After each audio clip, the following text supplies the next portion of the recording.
My name is Amy, and I am learning to fly. In 1995, I married a pastor. That same year, I graduated from the University of Iowa with my master's. But my pastor husband wasn't the picture of perfection at home as he portrayed in the church. On a hot July afternoon, almost 2 years ago, I had taken 4 of the 5 children up to the county fair to load their prize-winning rabbits. My oldest daughter, who was 13 at the time, became very, very upset. And I didn't know why. She's 13. Finally, she said those fateful words that I can still hear in my head today. "You don't know what's going on, Mom. You don't know what Dad is doing." I had been living in fear for a long, long time. My children were 13, 12, 10, 4, and 2.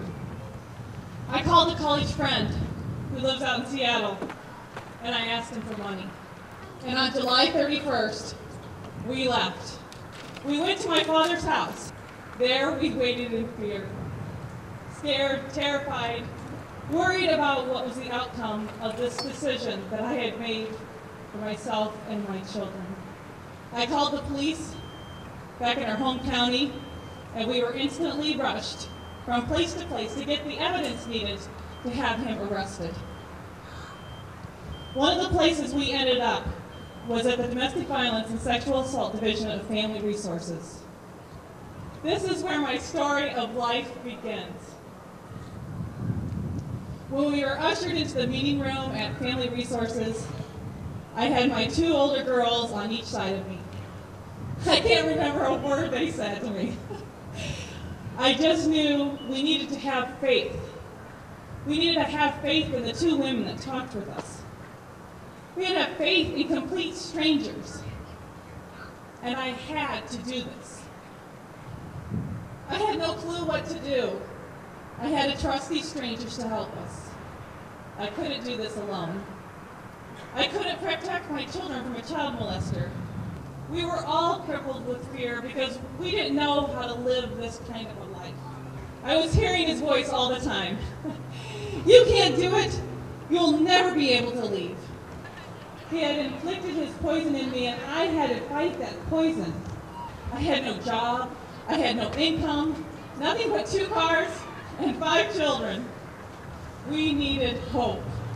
I would often walk the parking lot at Family Resources. Maybe some of you have seen me there. Sometimes I'd cry so hard I couldn't even walk. I'd be sitting on the sidewalk. And on one particular day, out came one of the counselors.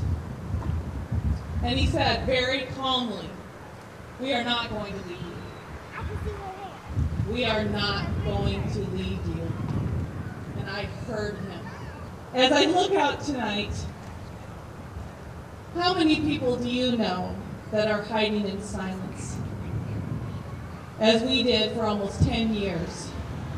The sexual abuse, along with the neglect, the emotional abuse, the brainwashing, you know that we are not the only ones that have suffered. We now have a house. I have a very good job. My children are doing well in school. I refer to our house as the healing house. Take Back the Night is more about taking back your life. For me and my family, we still struggle. We still cry. We will not forget, but we are moving forward. Thank you. And thank you, Family Resources.